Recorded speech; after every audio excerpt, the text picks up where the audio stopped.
Good afternoon. Happy Wednesday, midweek, September 20th, 2023. Hope everyone's doing well. It is a busy time of year, and I hope that you are all being productive, and I hope you're looking to be more efficient, which is why you're on the call today. My name is Rob Romanowski. I'm the Director of Sales Operations with 3HTI, and today we're going to take a look at Windchill's PLM's MPM Link, which actually stands for Manufacturing Process Management. And the whole point of this capability with Windchill is to help give some more insight and connect the manufacturing department with the design and engineering department to help increase efficiency. And I'm not going to go into any more detail because that's what Shane's going to do today. Shane Rigger from PTC's Virtual Center of Excellence is going to lead our presentation and demo today. So Shane, what are we looking at? About how long? Yeah, it should be about 20 minutes or so. Cool. That's about what I thought, but I didn't want to assume. So if you have any questions, put those in the Q&A box. We will answer them as we go along. And without further ado, Shane, take it away, my friend. Okay, perfect. Thanks, Rob. Yeah, so like Rob was mentioning, today we're going to be going through Windchill's MPM Link. And really what this is, it's a tool that allows you to manage all of your manufacturing processes right within the PLM system.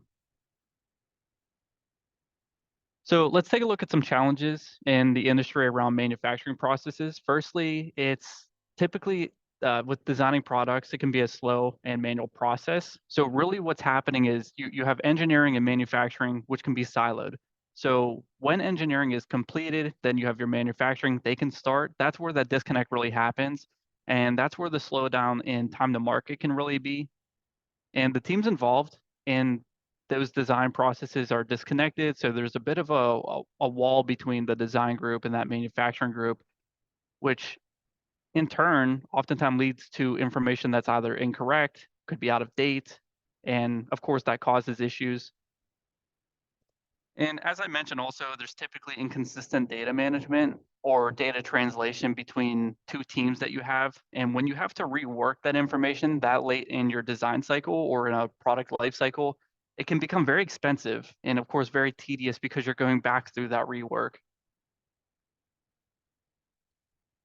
So some more challenges here. Typically, there's an inability to reuse your manufacturing processes and resources. So once you use them up, they've been used already, or you have trouble finding them to reuse them over and over again.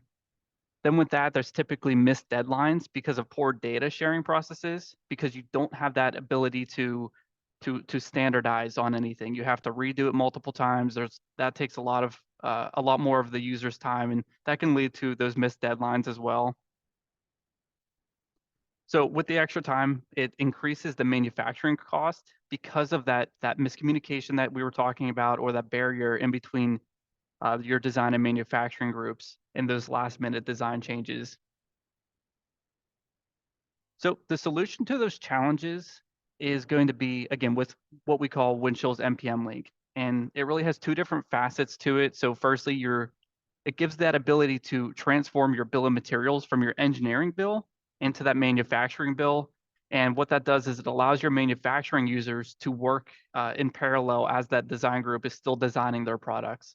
So you're able to go through your engineering BOM, design that, push it to your manufacturing, and then go back to your engineering BOM and start making any necessary changes.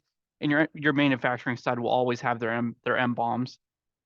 And then your other facet is the ability to manage all of your manufacturing processes and resources, and being able to have those input right onto the work instruction like you're seeing on the screen here for any assemblers to be able to quickly gain that information, be able to work with that information, and of course be able to have those resources assigned to be able to see all of that right within the Windchill PLM system. And this is something we'll see throughout the demo as well. So we're actually going to go through an EBOM to an MBOM transformation, and then being able to create one of these work instructions directly from that BOM. So some of the capabilities of Windchill's MPM Link is, firstly, it allows you to have BOMs, really the engineering and that manufacturing bill, updating in real time, like I just mentioned. So your designers are making modifications to that engineering bill. that they can then be pushed downstream to the manufacturing bill. And then it's all around digitally defining those manufacturing process plans and resources, as well as any standards right within Windchill. So anything that you need in terms of potential fixture or skill sets that are needed during a step, resources that are going to be consumed within each of those processes and plans, you can store all of that data within Windchill. And then once that's done and set up properly, of course, then you can visualize those work instructions to be able to view that information to reduce the amount of rework and, of course, improve quality on your shop floor, your manufacturing floors. Okay, so now we're actually going to jump into the demonstration portion. And again, what I mentioned, what we're going to be doing is working between the EBOM and the MBOM, doing that transformation and then understanding how we can create a work instruction for those.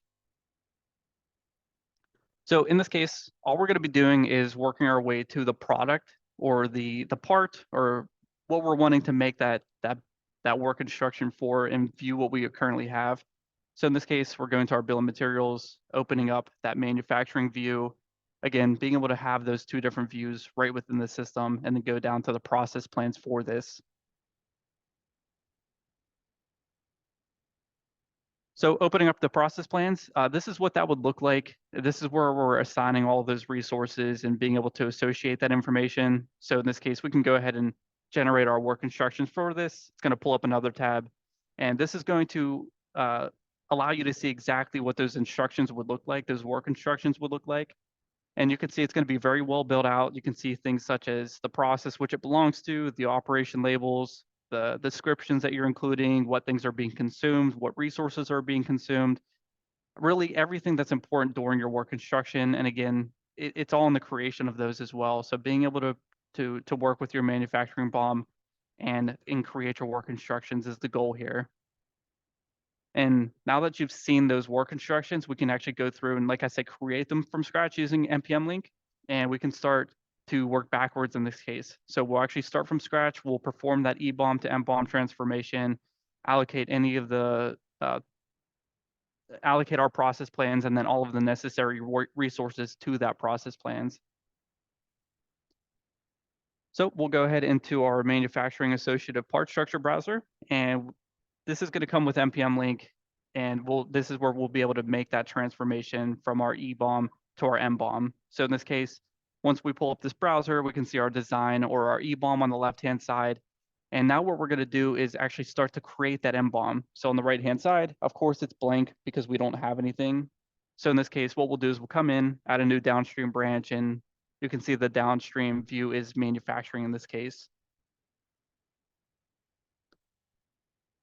Okay, so now let's say you want to bring other parts over into the MBOM. You can simply copy and paste them over. And this is going to be really valuable in that you aren't recreating those parts. You're simply just reusing them.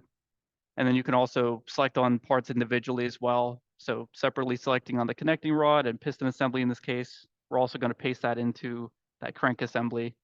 So right now within that bill, that manufacturing bill at the top level, we also have some reused design parts that we're bringing over. So the idea, again, being able to create your manufacturing BOM from scratch, reusing any existing parts, and then if you need to create new parts as well, it makes it very easy to do so. So in this case, adding in a new part, we can go ahead and name it whatever's going to be necessary for this part, and then simply add it into that manufacturing bill of materials we're working with. And then as we finish that up, we can see it's going to populate in that manufacturing bill, and you see it has a different viewable icon as well. So that's meaning that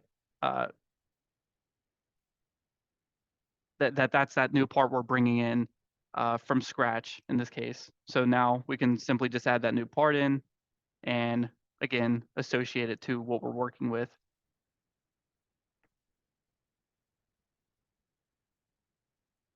Okay, so now that those new parts are added in and we have everything that we need necessary, all we have to do is check those back in now that they've been created, and then it's going to apply all of those changes to that manufacturing BOM that we have. Okay, so now working with that manufacturing BOM, now that we've transformed it, we can come into our process plans. We can see there's currently no process plans. So of course, we're going to go ahead and create those from scratch, like I was mentioning. So in this case, we're just going to name it whatever's necessary. In this case, crank assembly process plan, and we'll select that as a manufacturing view as well. All right, so now we can view that information. Here you have your process plan that's been created right from that manufacturing associated part structure browser, and then we can go to that structure. And what this will do is allow you to manipulate and add to the process plan that is currently there. Now let's say you want to add a couple steps in to that process plan. This is how you're going to do that. So all we're doing is inserting a new operation. We're going to say that there's going to be 5 total operations. And then if we select on all of those that we want to and be able to edit those and rename them so that we can make sense to the operations that are going to reside under. So again, what we're doing is we're just naming the operations, making it make sense. So we can go through those different operations we just had. Again, just naming them whatever makes sense to those steps. And of course, if you ever need to come back in and add additional steps, if you realize you're missing some, you can also do so later on. Okay, so now that we've named those steps, now we're going to start to relate those parts to the steps. You'll notice that there is a visualization on the bottom left-hand side, the crank assembly that we're working with. And what's going to happen is whenever you start dragging those parts over from the left to right into those process plans, 2 things are going to happen. Your visualization on the left-hand side and the bottom left, it's going to update. So it's going to start removing those parts. And your visualization on the right-hand side is going to also update with those new parts you're dragging over. So what that does is it allows you to know what parts you have remaining versus what you're currently using within your process plans. So like I said, as we continue through, it's just going to continue to remove those parts. And then we can see that we have a full process plan now. So now what we're going to do is we're going to go and search for specific plant information. So including generally disparate information into this process. So anybody that's opening up these process plans knows exactly what needs to happen during these steps, including which plant location they can be performed at. So here, like I said, including the plant location, we're going to move the assembly work center over to the mount crankshaft. So we're going to be utilizing that for the process plan. And then we can also bring in station 3, which will have the inspection work center for that crank assembly inspection for quality assurance in this case. Okay, so now that we've added in the work centers, we can go ahead and add in who's going to be responsible for assembling this information. So we have the assembler or the resource here as well. This can just add the assembler doing all of this, no special skills needed for that. And then the inspector is going to be the one doing the inspection work for this. And then we'll go ahead and take a look at the tooling that's necessary in order to get all this assembly done or configured properly. And that looks good. So now we have it completed. Now what we're going to do is go over to the users subtab. And what we can do here is we can also add in descriptions of what's going to be done within the workstation or the specific work center. So we can just go through, add in the like I said, any instructions, the descriptions, also setup times, labor times, if you have an actual time set for those steps. So it gives some sort of idea when you open up your process plans, your work instructions, you know what to expect going into them. So again, the idea is have your EBOM transform into your MBOM, quickly create your process plans, and then also associate any relevant information into those. And also setting up the times here. So that's all we're doing. Again, it's a really valuable tool. It allows for quick and easy setup, and it allows you to know which manufacturing BOM everybody in manufacturing is currently working with.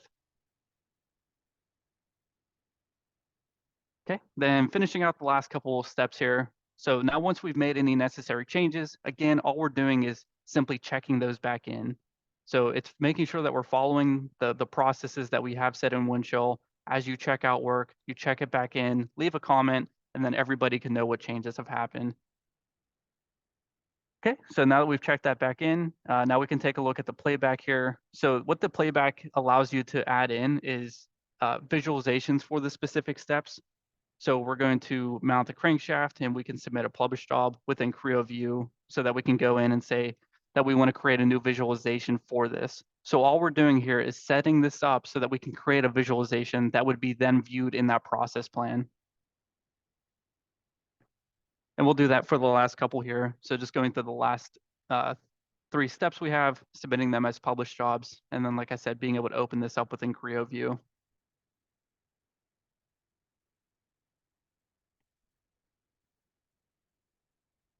Okay, then naming the last one here. Okay, so now what we can do is select them all and then go to the representations for those work instructions. And this is where we can begin to make those annotations. Okay, so now we're launching into Creo View. And if you're unfamiliar with it, what Creo View is a lightweight representation tool that allows you to view those 3D geometries without needing your normal CAD system. So if somebody wanted to come in, get the visualization, do some interrogations, get dimensioning, Creo View can be utilized for that. Then we also utilize it here for being able to make our process plans. So what we'll do is working with our same bill of materials or process plans that we've seen previously. Like I said, you can also open up your BOM. We would be able to view the tree structure there on the left-hand side. In this case, we're just going to be working with those process plans, the individual steps, and then creating visualizations for those steps. So here you can see you can actually interact with the model itself, moving the parts around, changing the orientation, really setting it up to make it as visually apparent for anybody viewing your process plans. And it makes it very easy to do so. And also being able to, of course, add in any annotations, markups on that information as well. So here we can point out a specific location, saying we're going to mount our flywheel in this case, and then use our formatting options to again, make it even more apparent whenever somebody's coming in and viewing these process plans. Okay, so once we've created that annotation set, then we can save it back in Windchill so that they can be used further and further down the road, again, allowing for that reuse of these work instructions. And then we have the inspect crank assembly, which would be the next one we go through. So we'll just pull up that model that's being consumed by that. And then we'll put the same orientation to make things consistent for the assemblers or assembly workers throughout. And then we'll go ahead and write a note in here saying to inspect the crank assembly with specification 1024 for the dimensions. And again, like we did previously, if we need to change any formatting, there's formatting options within here just to make things more apparent for anybody viewing this information. And then of course, saving this back in like we did previously. As we save this back in, those visualizations in the bottom left are going to update for us. So we know what we've made visualizations for. So when we go back to our process plans, we know what to expect. Okay, so once we've created the visualizations, now you want to put in any long descriptions for any inspectors. And this is just going to reference, in this case, a spec sheet 1024 for the dimensions necessary for that crank assembly to make sure that it's going to meet any requirement necessary to pass inspection in this case. Okay, then once you're done making those changes, again, simply just saving them back in, and you can check those process plans back in very quickly. Again, the idea is to make sure that we're following a procedure to make sure that anytime a change is made, everybody has visibility into that. And then finally, here we can generate our work instructions with all of those viewables that we created, that we published in. So we can scroll down through. You're going to notice a lot of the same information we saw earlier that we provided within the process plans. You can see the visualization, the quantities, the setup times we added, what allocated parts are, resources names, as well as who created that information.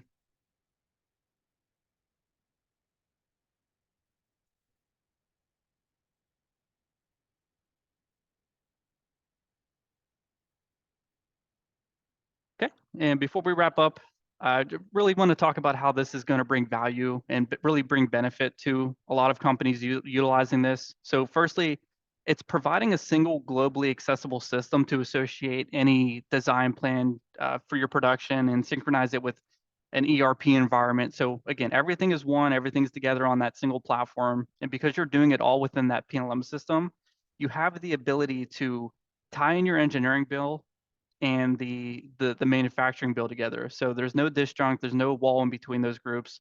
And as I mentioned, you have the concurrent design and manufacturing processes, and it provides a well-planned and repeatable process or production process. So once you have all those standards in place, once you have all this, the ability to reuse that information, it's going to become a standard throughout the entire enterprise, and it can be reused over and over again without fail, of course.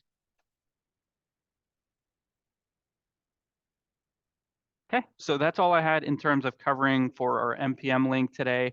I did see one question in chat. So you were asking, will the process work? Will the process plans work for SolidWorks as well? And yes, you can also have the visualizations work with SolidWorks assemblies and parts. Yeah, Windchill is CAD agnostic. It'll work with and manage any CAD system. So it'll manage SolidWorks, it'll manage CATIA, it'll manage Siemens products, Autodesk products.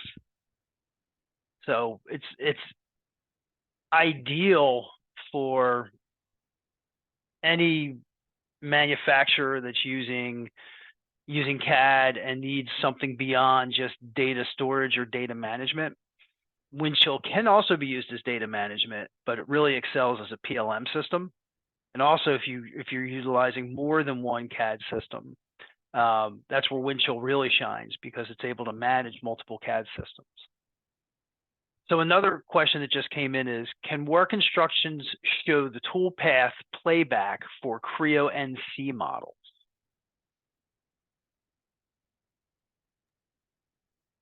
That's a good question. I can note that one down and we can get back to them with that answer. Okay.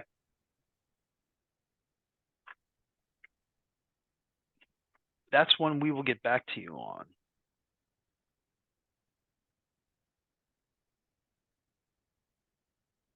We'll probably have the answer emailed to you sometime today or tomorrow, Neil. No later than tomorrow. All right, so that's going to wrap everything up for the webinar. I want to thank everybody for being on today. I want to thank you, Shane, for your presentation and overview. You always do a great job for us, whether it's for these webinars or for customers that need something more detailed. And if you want to see a more detailed demonstration, more interactive and asking questions, just let me know. Respond to the emails that are sent out to you, inviting you to these webinars, because when you respond to those, they come to me. Or you can email us at info@3hti.com. So next week, we do not have a Windchill webinar, but next Thursday, we do have a webinar on generative design. And basically what generative design does for Creo is it enables your design and engineering department to come up with ideas that they wouldn't have thought of themselves. This extension of Creo basically uses AI to not only redesign your parts more efficiently and effectively, and it'll also strip away less material. So it's part of it's a great part of any sustainability initiative that your clients may have. So I'm looking forward to that webinar next week. It's a popular topic, and I know we'll have a tremendous turnout for that one. Our next Windchill webinar will be ThingWorx Navigate. So keep an eye out for that email that'll be coming, and the ThingWorx Navigate will be on Wednesday the 4th. And Navigate is basically applications that run on top of Windchill that allow specific people to see the exact information that they need to see and have access to. So it helps your organization run even more effectively and efficiently on Windchill. So thank you very much, everyone, for being on, and we will hopefully see you next week. Thanks again, Shane. Take care, everybody.